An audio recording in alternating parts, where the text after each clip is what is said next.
បាទសួស្តីបងប្អូនអរគ្នាអញ្ចឹងតាក់ទងជាមួយនឹងកម្មវិធីរបស់យើងឥឡូវយើងបានអាប់ដេតបន្ថែម version ថ្មីមួយទៀតហើយឥឡូវយើងអាប់ដេតដល់ version 6.4 Ultra version ហើយអញ្ចឹងនៅក្នុង version នេះយើងបានអាប់ដេតច្រើនចំណុចមែនទែនខ្ញុំបង្ហាញបងប្អូនជំហានដំបូងបងប្អូនត្រូវធ្វើទី1គឺបងប្អូនត្រូវមើលកន្លែង notice នេះគឺ complete ធ្វើការ update ឬក៏ copy API key ពី device.txt file device នេះអញ្ចឹងឥឡូវឧទាហរណ៍ថាបងប្អូនបាន download file version ថ្មី download មកជា file RAR អញ្ចឹងបងប្អូន extract ដោយរកដងអញ្ចឹងណា extract ចូលក្នុង folder ដែលបងប្អូន add extension folder ហើយហ្នឹងសម្រាប់បងប្អូនចាស់បងប្អូនយល់របៀបប្រើហើយអញ្ចឹងណាអញ្ចឹងឥឡូវខ្ញុំឧទាហរណ៍ថានេះជា folder version ចាស់អញ្ចឹង version ចាស់បងប្អូនបាន set API key នៅក្នុង device.txt នេះអញ្ចឹងបងប្អូនគ្រាន់តែ copy មកបាទ copy ហើយយើងយកមកផាសនៅក្នុង version ថ្មីនេះណាហើយយកពាក្យ replace នេះតែប៉ុណ្្នឹងទេបាទ complete ធ្វើកន្លែងហ្នឹងណាពីព្រោះអីនៅពេលដែលបងប្អូន download file RAR នេះ version បងប្អូន extract ទៅគឺ device ID តែមួយទេអញ្ចឹងណាអញ្ចឹងបងប្អូនត្រូវយករបស់ខ្លួនឯងដាក់ចូលទៅក្នុងនេះអញ្ចឹងណាឲ្យបានខុសគ្នាដែលបងប្អូនធ្លាប់បង្កើតតាមរយៈមេរៀនមុនដែលខ្ញុំបង្ហាញពី device ហ្នឹងណាអញ្ចឹងស្គមបងប្អូនយល់បើឆ្ងល់អាចសួរបន្ថែមណាអញ្ចឹងជំហានទី1យើងធ្វើរួចហើយឥឡូវចូលជំហានទី2តាក់ទងជាមួយនឹងការ update បាទយើងបាន update fix ទៅលើការ improve សម្រាប់ការ download content download ដូចជារូបភាពវីដេអូសំឡេងអីផ្សេងៗពី channel មិនបាច់ចាំបាច់តតែយើងជា admin ឬក៏អីផ្សេងៗទេតាម group ក៏បានដែរអញ្ចឹងណាយើងបាន update ច្រើននៅក្នុង Messenger អញ្ចឹងយើងចូលជំហានទី1ខ្ញុំបង្ហាញឲ្យបងប្អូនមើលបាទអញ្ចឹងបងប្អូនអាចចូលមកបានអញ្ចឹងតាក់ទងមួយ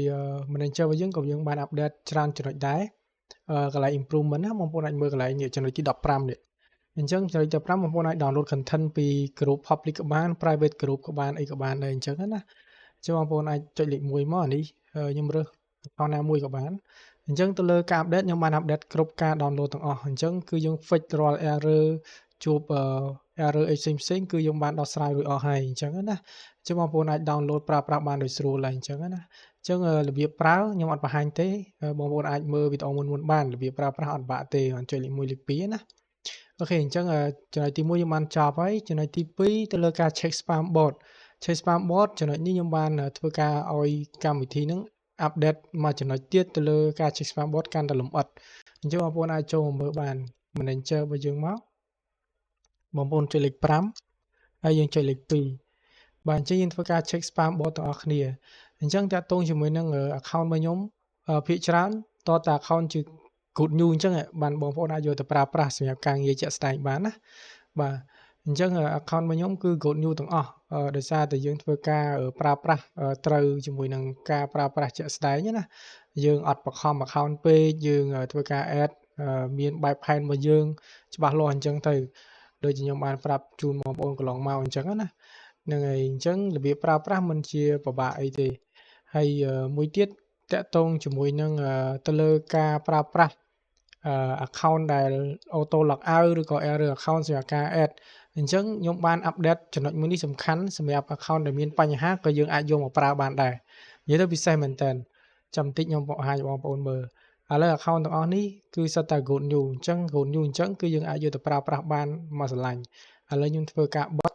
ហើយខ្ញុំមកបង្ហាញបងប្អូនតាក់ទងមួយ account ដែលវា error តែយើងអាចយកមកប្រើបានអញ្ចឹងណាតែកន្លែងហ្នឹងមិនដែរអញ្ចឹង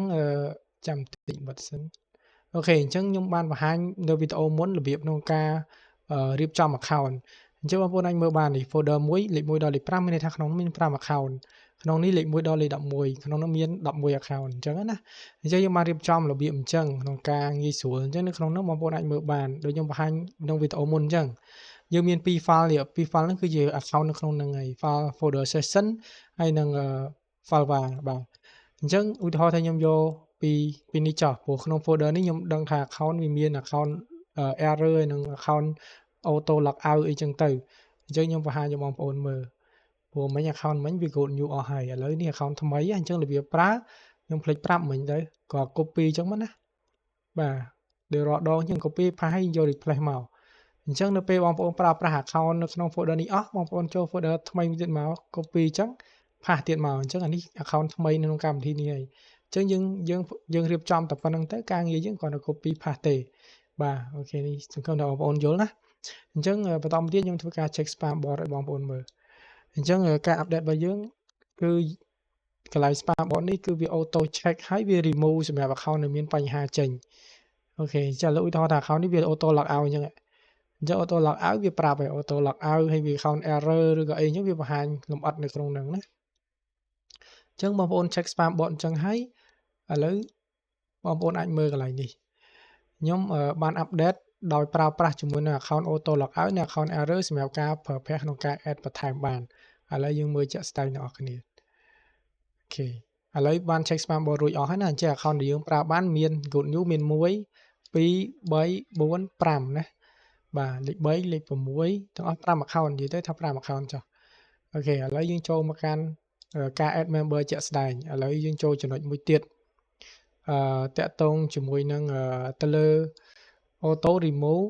all frozen account និង auto log out error នៅក្នុង manager នេះខ្ញុំបញ្យល់ហើយណាអញ្ចឹងមានន័យថាកម្មវិធីនេះ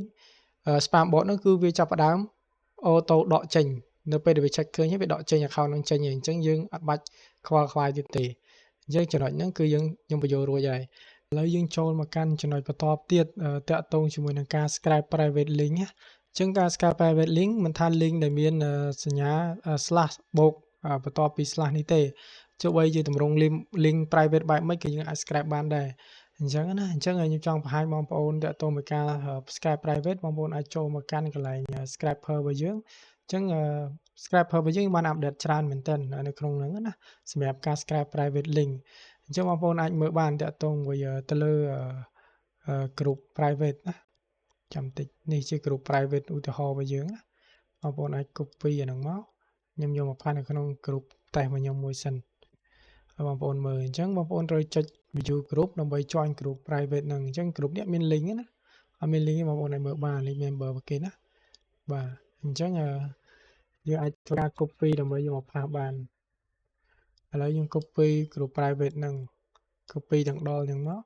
ហើយយើងរើស account ណាមួយក៏បានមានរើសលេខ2ហើយយើងផុសមកណាគេផា enter មកអញ្ចឹងរបៀបប្រើអត់ប្របាក់អីដដែលទេណាអញ្ចឹងកន្លែងនេះយើងចង់ដក admin ចេញយើងយក survive មកបាទអញ្ចឹងយើងយកលេខ2ដើម្បី scrape យកអ្នក active បាទអូខេអញ្ចឹងនេះកំពុងតែ scrape ជាមួយនឹង group private ណាយើង scrape យកអ្នក active នៅក្នុង group private បាទអញ្ចឹងរួចយើងអាចបិទបានហើយចូលកន្លែង member យើងចូលមើល member បន្តិចសិនលេងបាទចូលមកលេងណាបាទនេះ group private បាទឈ្មោះហ្នឹងអញ្ចឹង group មួយគឺ active គួរសមដែរបាទ scrape បាន member ច្រើនអូខេឥឡូវជំហានបន្តទៀតតាក់ទងជាមួយនឹងបាទទៅលើការ add member ពី group private ហ្នឹងចូលតាមរយៈ folder detail តែខ្ញុំចង់បញ្ជាក់បងប្អូនបន្តិចទៅលើប្រភេទដែលខ្ញុំបង្ហាញណាអញ្ចឹងaccount ដែល good news យើងមានតែប៉ុណ្្នេះហើយនេះមានទី3 1 2 3 4 5យើងមាន5ណាបាទយើងមាន5 account អញ្ចឹងបងប្អូនចាំមើលទៅលើចំណុចដែលខ្ញុំប្រាប់តាក់ទងមួយការប្រើជាមួយនឹង account log auto log out ឬក៏ account error ដែលយើងឆ្នៃពី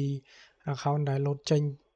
តាមរយៈ app Telegram ណាឥឡូវយើងចូលមកកាន់ full detail របស់យើងបាទ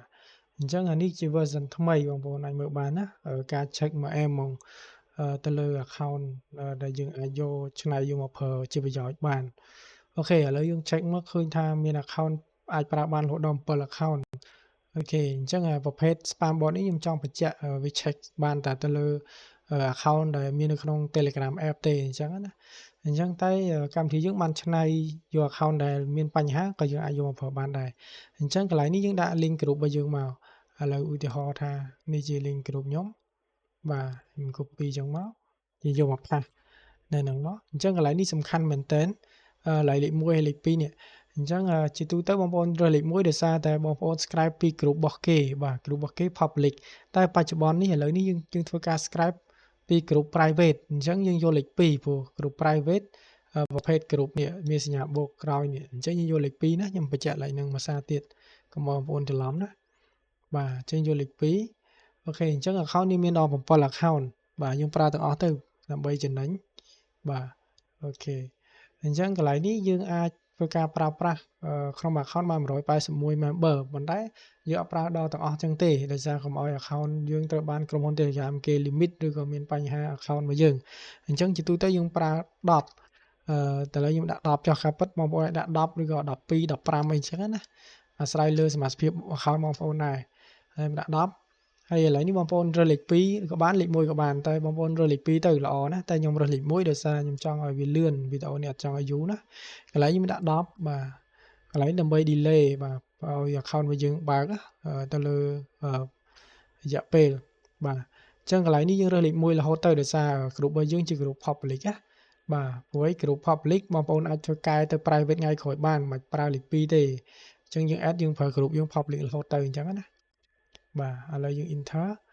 អានេះវាធ្វើការដំណើរការអញ្ចឹងបងប្អូនអាចទាញបានណាអត់មានបញ្ហាគាំងកម្មវិធីអីទេយើង update មក M ឲ្យអញ្ចឹងតែបងប្អូនប្រយ័ត្នកុំបិទទៅលើ file main នេះហៅ file main បើបិទវាគាំងកម្មវិធីហើយតែ file ទូចនេះយើងអាចទាញបាន file load នេះបាទឥឡូវវាដំណើរការអូខេនេះបងប្អូនឃើញទេ add ចូលនេះមក M នេះមកនេះអូខេ member របស់យើងណាចេញពី group នេះមកនេះឃើញទេបាទតែនេះ username បន្តិចទៀត add ចំនេះអត់មាន username ក៏ add ចូលដែរព្រោះដោយសារយើងប្រើ full header បាទនេះមានតែលេខទូរស័ព្ទបាទគាត់មានលេខទូរស័ព្ទក៏យើងទាញចូលបានដែរអញ្ចឹងបើ full header detail យើងដើរមក M ហើយបងប្អូនអាចមើលបានណាអូខេអញ្ចឹងគឺមក M ហ្មងទាញយកមក account រហូតដល់7 account ឥឡូវបើកបាន6 account ហើយអញ្ចឹងកន្លែងនេះបងប្អូនអាចមើលបានពេលបើកគ្រប់អញ្ចឹងយើងមានលម្អិតបាទខាងអស់ account 7មកបើក1 2 3 4 5រហូតដល់7 account ណាបាទអូខេនេះដំណើរការបាទនេះបងប្អូនអាចមើលបាននេះបងប្អូនអាចធ្វើការ delay អញ្ចឹងយើងធ្វើការ scope វីដេអូនេះបន្តិចដើម្បីឲ្យវាដើរចាប់សិនដោយសាររឿងយូរតិចដែរនេះប្រភេទ account ដែលអត់មាន link បាទចូលមក M បាទឥឡូវខ្ញុំ scope វីដេអូនេះបន្តិចសិនណាអូខេអញ្ចឹងបងប្អូនអាចមើលបានណាគឺកំពុងតែដើរនេះអូខេអញ្ចឹងខ្ញុំប្រៀបធៀបឲ្យបងប្អូនមើលសិននេះបងប្អូនអាចមើលបានបាទបងអាចធ្វើការ add ហើយឥឡូវវា start ជាមួយនឹង tab ទី2ឥឡូវខ្ញុំចង់ប្រៀបធៀបឲ្យបងប្អូនមើលបន្តិចតាក់ទងមើលចំណុចនេះអញ្ចឹង account ទាំងអស់វា run ហើយវា run ទៅនេះអញ្ចឹងយើងមើល account អស់មាន5ប៉ុន្តែវាទាញមកលើសឥឡូវខ្ញុំឲ្យមើលមួយសិនចា account នេះ scroll មក account នេះវាមានលេខរៀងវាលេខរៀងទី1នេះ905នេះ add ចូលទៀតនេះនេះ Lasin អូខេ905ឥឡូវយើង check ទាំងអស់គ្នាអូខេអញ្ចឹងនេះ905ណាអូខេឥឡូវខ្ញុំបិទអានេះមួយរួចបាទអានេះ816មាន816អត់មានទេបាទចាឥឡូវអត់មានទុកសិនអត់មានតែពង add នេះពង add member បញ្ចូលនេះបាទអូខេឥឡូវយើងមើលលេខ4នេះមួយទៀតអូខេ97លេខ97មានបាត់បាទនេះ094នេះ094មានខ្ញុំបាត់ដែរណាដោយសារមានហ្នឹងគឺវា good new ហើយអូខេនេះអូខេនេះមួយទៀត951នេះ951 141 141អត់មានទេអូខេអានេះ372នេះមានបាទនេះលើសពី account ហ្នឹងចូលបងប្អូនអាចមើលបានគេនេះ account លើសហ្នឹង account លើសពង add បញ្ចូលនេះ10ហើយ410 408ពង add បញ្ចូលបងប្អូនមើលបាននេះ403ចុចពុប410បាទចូលបងប្អូនមើលបានអូខេឥឡូវខ្ញុំបង្ហាញប៉ុណ្ណឹងអញ្ចឹងយើង update បានចំណុចប៉ុណ្ណឹងអូខេអញ្ចឹងឥឡូវយើងចូលមកចំណុចទៀតតាក់ទងមួយ auto join មួយ one by one អូខេតាក់ទង public private អញ្ចឹងបងប្អូនឃើញមិញណាអញ្ចឹងនេះតម្រងអញ្ចឹងមានន័យថា account នេះ ធ្វើការ join group មួយ add រហូតតមកมันមាន account មួយទៀត join group មួយទៀត add ទៅទៀតអត់បាច់ join ម្ដងទាំងអស់ទេអញ្ចឹងណាកន្លែងនេះមានន័យអញ្ចឹងទាំង support ទាំង private ទាំង public ហើយមួយទៀត auto post account limit ដើម្បី sell ទៅសម្រាប់ sell member កុំឲ្យខាត member យើងណាអានេះបងប្អូនអាចមើលបាននេះមាន file ថ្មីមួយគឺ file account limit នេះអញ្ចឹងមានន័យថាតែបងប្អូនមិនបើកទេ file ហ្នឹងណាខ្ញុំក៏បើកបង្ហាញបងប្អូនមើលអញ្ចឹងរាល់ពេល account ណាដែលមានបញ្ហា limit គឺវាទាញ account ហ្នឹងចូលមកក្នុងនេះក្នុង file ហ្នឹងអញ្ចឹងបន្ទាប់មកបងប្អូនអាចប្រើប្រាស់បានប៉ុន្តែវាអត់ប្រើ account limit ហ្នឹងទេន័យថាវា scope account limit ហ្នឹងកុំឲ្យវាខាត member របស់យើងបន្ទាប់ពីយើង add បន្តទៅនៅពេលដែល account limit ហ្នឹង release Telegram release account មក active វិញវានឹងធ្វើការទាញ account ហ្នឹងចូលមកកាន់ folder session var របស់យើងមកវិញហើយគ្រាន់តែវាជួយទប់តែប៉ុណ្្នឹងឯងនិយាយទៅ auto នៅក្នុងមួយ app មកបាទអញ្ចឹងសង្ឃឹមថាversion មួយនេះ update ថ្មីជួយបងប្អូនបានច្រើនមានចម្ងល់អាចសួរខ្ញុំបន្ថែមបានណាហ្នឹងហើយអរគុណច្រើន